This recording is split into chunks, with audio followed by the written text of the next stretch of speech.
muchísimas gracias a Cervecería Geque. Nos encontramos en Mederrito, en la San Salvador y Pradera. ¡Salud!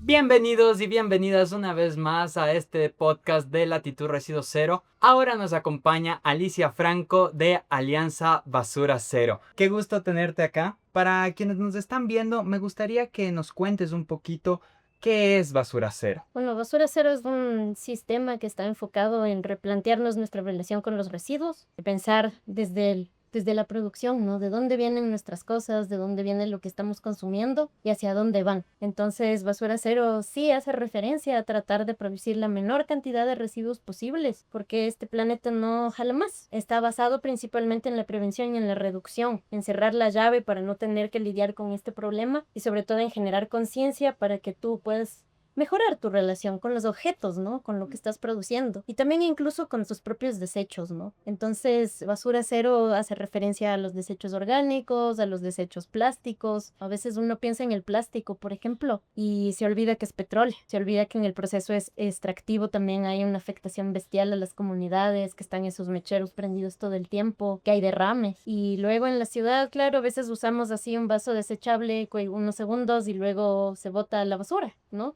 Y nos olvidamos del tema. Pero ese plástico va a algún lugar, ocupa un espacio, desplaza una comunidad. Entonces, Basura Cero son como las estrategias para ser más conscientes y mejorar esta relación. ¿Cómo nace este proyecto? ¿Hace cuánto tiempo ya salieron al mercado? Cuéntanos un poquito del inicio. La Alianza Basura Cero, de hecho, nace antes que yo, porque, bueno, realmente la fundadora es María Fernanda Solís, que ojalá puedan invitarle también al podcast. En una próxima la tenemos. Yo entiendo que el proyecto nace en Acción Ecológica y nace desde una intención, desde esta visión de la ecología política, ¿no? Y luego nosotros pasamos a la Andina. Yo me incorporé hace 2 años. Yo entré como coordinadora del eje de orgánicos y actualmente estamos coordinando 3 personas, yo, Viviana Rocha y La Fe. Y tenemos bastantes organizaciones que son miembros. Básicamente, bueno, tenemos varias asambleas al año para poder un poco replantear y un poco construir también qué es esto de Basura Cero. Entonces acá en el Ecuador creo que todavía no está como tan posicionado qué es este movimiento y un poco eso ha sido como la intención este tiempo, ¿no? Ir posicionando poco a poco, irnos también construyendo también interiormente, ¿no? Irnos permeando de qué es Basura Cero. Hemos conocido a mucha gente que hemos leído muchas cosas también para poder ir posicionando poco a poco. ¿Cuál dirías que es la mayor complejidad o el mayor obstáculo que se han encontrado en este proyecto? Chuta, son varios, pero yo creo que el principal es el desconocimiento. Yo creo que cuando la gente ya entiende qué es Basura Cero, realmente es como, igual te enamoras, ¿no? Yo pienso, cuando yo entré a la Alianza Basura Cero también era complejo. Yo leía como un poco los libros de la academia, ¿no? Entendiendo qué es el metabolismo social desde la visión marxista, toda la excrescencia, ¿no? Y toda la relación que tiene con los procesos productivos. Y es complejo, porque topa todas nuestras aristas, te obliga realmente a ser consciente. Entonces, a veces la gente no quiere hacerse responsable de la basura. La basura no es un tema como, como bacán, ¿no? Claro. Nadie quiere responsabilizarse de sus excretas, por hablarlo de un tema, de un término medio académico, ¿no? Pero yo creo que uno es el desconocimiento y 2, creo que es eso. La gente piensa que es algo complejo, la gente creo que se imagina que es no producir residuos y yo creo que es un camino. No es simplemente no producir residuos y punto. Es ser consciente de lo que estoy produciendo. Es tratar de producir la menor cantidad. Es tratar de producir residuos que luego pueden reincorporarse en la naturaleza. Porque si tú piensas en la naturaleza, no existe el término basura. Y eso es porque si un animal se hace caca o un animal se muere en el bosque, directamente los otros organismos lo van a devorar, lo van a transmutar, ¿no es cierto?, nuevamente en vida. Todo vuelve. Nuevamente en nutrientes. O sea, pero eso no ocurre cuando tienes un plástico. Y creo que esas reflexiones son súper necesarias. Y creo que el siguiente obstáculo es quizás todos los procesos un poco greenwasheros. Ahora está muy posicionado el término de economía circular. Y la economía circular es parte de la basura cero, pero tiene que ser como realmente bien entendida y bien digerida, ¿no? Porque a veces uno piensa que con el reciclaje la solución de los plásticos está dada. Y no es así. De hecho, el reciclaje es una industria muy contaminante. Tú generas mucho microplástico, generas mucho consumo de agua Y de hecho no todo el plástico puede ser reciclable, ¿no? Entonces a veces yo creo que bajo el concepto de economía circular se está permitiendo, ¿no es cierto?, que se mercantiliza de nuevo la basura y no se está solucionando el problema ambiental. Y en el tema de plásticos, ¿dirías o podrías decirnos que el plástico en sí es el principal problema o son los plásticos de un solo uso? Porque, por ejemplo, y te lo comento, hemos tenido varias entrevistas en las que nos hablan de, por ejemplo, si un plástico tiene vida útil de unos 100 años y se usa para el mismo objetivo y se lo puede pasar de generación en generación, ¿estaría bien? O directamente el realizar la producción de plásticos de cualquier tipo nos afecta. Sobre todo tomando en cuenta de que este mundo en el que vivimos depende 100% del plástico. A donde sea que veamos hay algo de plástico. Yo creo que no podemos ser tan radicales en la vida porque no funciona simplemente, pero sí hay que entender también primero qué es el plástico, cuáles son los distintos tipos de plástico y sí creo que un crimen total es un plástico de un solo uso. ¿Cacha? O sea, algo que tú no puedes reciclar, que lo vas a usar 2 segundos y lo vas a mandar a la basura, eso es algo que no se debe producir, ¿ya? O sea, eh, esta gran frase que la dice Fernanda, ¿no? Es como el mejor desecho es el que no se produce. Sí es verdad que tenemos mucho plástico y sí es verdad que hay que entender los distintos tipos de plástico y hay que entender también que estos plásticos no son peligrosos por el plástico en sí, sino por las sustancias que le dan esas características intrínsecas a este tipo de plástico. Entonces ahora hay muchos estudios y ahí te lanzo otra cuña que sería bacán que puedan entrevistar así a María Esther Briz. Ella también es parte de la Alianza Basura Cero, es parte de Gaia, de Minas por el Mar, y sabe un montón de este tema. Yo soy una principiante, pero lo que me ha llamado mucho la atención con el tema de los plásticos es que hay un montón de sustancias químicas que están asociadas al plástico. Entonces, antiguamente uno decía, bueno, pero un plástico dura 100 años, pero el tema es que los plásticos no duran 100 años. El tema es que el plástico también se fotodegrada. Entonces viene de esta palabra fotón, ¿no? Se degrada con la luz. Y cuando se rompe el plástico, el problema no solo son los microplásticos en sí, sino estas sustancias asociadas al plástico que empiezan también a liberarse. Entonces, muchas de estas sustancias, cuando empiezan a ser estudiadas, son supresores hormonales, por ejemplo.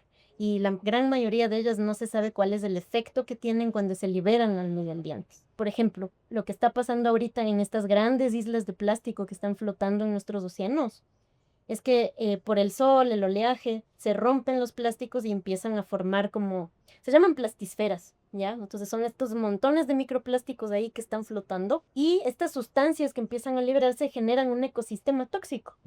Entonces hay un montón de bacterias, vos sabes, los microorganismos evolucionan mucho más rápido que nosotros, se vuelven también tóxicos, porque evolucionan en un sistema que es tóxico, en un ecosistema que es tóxico.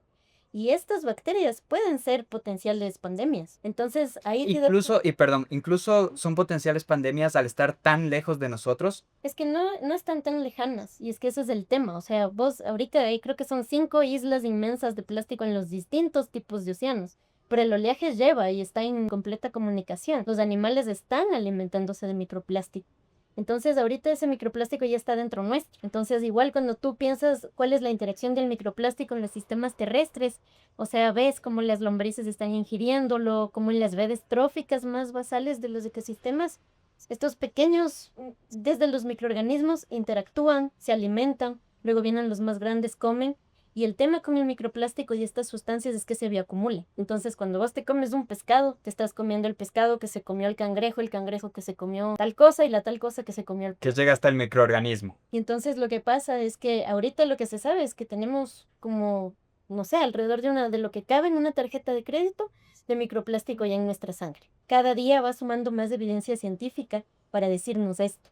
Entonces, yo creo que cuando la gente realmente entienda que esto está pasando, ya nuestra visión con el plástico va a ser distinta. Luego, lo otro que quería decir es que no es tan real, por ejemplo, que el plástico siempre está en interacción con nosotros. Antes la gente iba al mercado, llevaba su canasta, su funda de tela, su chala, o sea, tantos tipos de canastas en las culturas, ¿no? O sea, hay un montón de recipientes vasijas de barro, platos de barro, cerámica. Entonces, realmente el plástico empieza a funcionar por nuestra visión capitalista justamente de mercado. Entonces, necesitamos vender petróleo. Es una industria poderosísima. Entonces, cuando tú hablas de no más plástico, te estás enfrentando a una de las industrias más poderosas del mundo, que es el petróleo. Es realmente preocupante ese tema. Pero entonces ahí te pregunto, ¿qué podemos hacer quienes no tenemos ni voz ni voto en estas empresas? ¿Qué podemos hacer en nuestro diario vivir, el común de los mortales? Yo sí creo que sí podemos hacer cosas, verás. O tal vez yo estoy como, no sé, tengo mucha esperanza en el corazón. Pero yo creo que si nosotros generamos masa crítica, sí somos los votantes, los que ponemos a los políticos que son nuestros voceros frente a estas decisiones. Actualmente se está discutiendo un tratado global de plásticos, que es ya mismo, y nosotros mandamos representantes del Ecuador para que negocien ese tratado. Entonces, si la gente estuviera más enterada primero del asunto, yo creo que empezaríamos a tener conciencia. Entonces, yo, por ejemplo, no sé si soy extremadamente coherente. Yo creo que la coherencia es un camino que tiene que ser como muy amoroso y muy respetuoso con uno mismo también. Entonces, no se trata que de la noche a la mañana dejo de consumir plásticos, pero sí aprendo a ser más consciente. Ya no voy a la tienda llevando, o sea, mejor dicho, voy a la tienda llevando mi recipiente para que me pongan ahí lo que voy a comprar. No compro la funda y luego dejo que me pongan otra funda y luego dejo que la metan en otra funda, ¿no? Llevo mi funda de tela. Si es que pido algo para llevar, trato de llevar mi tarrina. No siempre lo logro, pero soy más consciente del tema. Y lo converso con mi familia, voy transmutándonos. Cuando me cuestiono el tema del plástico, yo sí fui profundo, fui profesora un tiempo y me dijeron tienes que encargarte del tema del reciclaje. ¿Profe de qué, perdón? Era profe de ciencias naturales y permacultura. Ah, ok. ¿Ya? Y entonces, claro, cuando me dijeron eso, yo odiaba estas botellitas de amor. Así, saludos, botellitas de amor, Claro. pero las odio. Y odiaba las botellas usadas para hacer huertas. Ya, no sé, me parecían antiestéticas, me parecía que las plantas no lucen bien, no están bien en el medio plástico. Y en ese momento yo no sabía lo que te cuento ahora de que el plástico es tóxico. Entonces, bueno, me metí a estudiar, ahí conocí a la Fer Solís. Ella me dio de una, así, materia dura y pesada, así, ecología política de la basura. Claro. Y eso me llevó a llevar a mis estudiantes a conocer el relleno sanitario del INGA. Entonces yo pisé ese relleno sanitario en el 2015 y ya la misma gente de Mjirste decía que esa vaina estaba así saturada. Y es horrible. ¿Qué significa que esté saturada? Verás, nosotros estamos produciendo como 2.400 toneladas de basura al día. Entonces llenamos... ¿Como Quito? Como Quito. Como Quito. Ajá. Llenamos el Estadio Olímpico Atahualpa Causimán. Ya. Entonces, cuando yo fui, pude ver un cubeto. Un cubeto es el hueco que ellos arman, que abajo, en teoría, tendrían que ponerle bien forradito de geomembrana, ¿no? Para que vaya a recibir... ¿Qué es esta geomembrana? La geomembrana es un plástico que lo que va a hacer es almacenar los lixiviados, ¿ya? Es como una gran funda, ¿no? Que empieza a guardar toda la basura que nosotros mandamos y esa vaina produce lixiviados, produce gases. ¿Qué serían los lixiviados? Los lixiviados son es materia orgánica en descomposición mezclada con estos plásticos y con todo lo que mandamos a la basura, pero está como muy rica en ácidos orgánicos. Entonces es una sustancia ácida, tóxica. El juguito de la basura. El juguito de la basura, pero que no solo vendría a ser lo orgánico, ¿no? Porque una compostera también se produce, digamos, estos juguitos, pero esos juguitos bien utilizados se transforman en alimento para las plantas. Cuando tú lo mandas a un relleno sanitario, esa vaina es de ahí toda una putrefacción. Generas metano, que es un gas de muchísima relevancia ahorita porque tiene el potencial calórico 82 veces más fuerte que el CO2. Y entonces, en este hueco, ¿no es cierto?, que tú empiezas ahí a almacenar la basura, luego se va aplastando con más tierra. Pero ¿qué pasa? Que nosotros no tenemos acá en el Ecuador rellenos sanitarios bien hechos. Lo que mejorcito funciona es Cuenca, pero igual tiene sus fallas. Y porque los rellenos sanitarios son soluciones pensadas solo en la disposición final. Entonces, nuevamente, si tú no paras el problema de raíz y tú no cierras la llave, entonces se llenan y luego armamos otro. Y se llenan y luego armamos otro. Y esa es la realidad del país, ¿no? Entonces, nosotros hemos pasado de un sistema de un vertedero a cielo abierto a un relleno sanitario. Ninguna de las dos opciones soluciona el problema.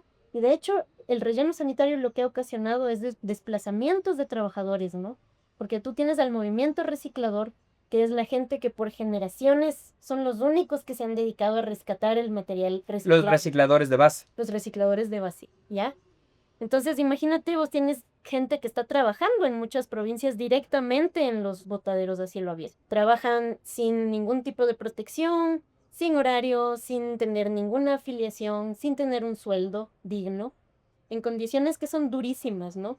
Y afectan a su salud, me imagino. Por supuesto, imagínate, se cortan.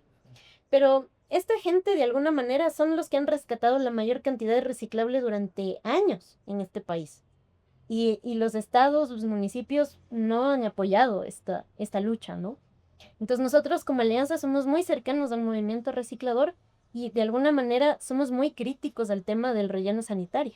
Porque el relleno sanitario, que además es una tecnología ya vieja, no es que está solucionando el problema de la basura. Yo vivo cerca de Linga. Los olores siempre me han estado estorbando. Ahora yo veo, ¿no? Como ha habido ciertas, digamos, hay mejorías técnicas en el relleno sanitario de Linga, pero son mejorías técnicas que de alguna u otra manera siguen ocultando la problemática de la basura, ¿no? Lo tapan. Exactamente, lo tapan. Entonces aquí a mí sí me gusta ser como muy crítica porque a veces uno piensa que lo más tecnológico, lo más de moda, digamos, es lo mejor. Y no. O, por ejemplo, si tú te pones a pensar, o sea, para mí una tecnología eficiente es una canasta de tejida, ¿no? Versus una de plásticos. Claro. La una se va a descomponer en la naturaleza y se va a volver tierra. La otra no, se va a volver microplásticos, se va a volver toxinas. Entonces, yo creo que a la sociedad le hace falta conversar profundamente de cada tema. Y en el tema de los residuos nos hace así una conversación profunda para buscar la mejor solución.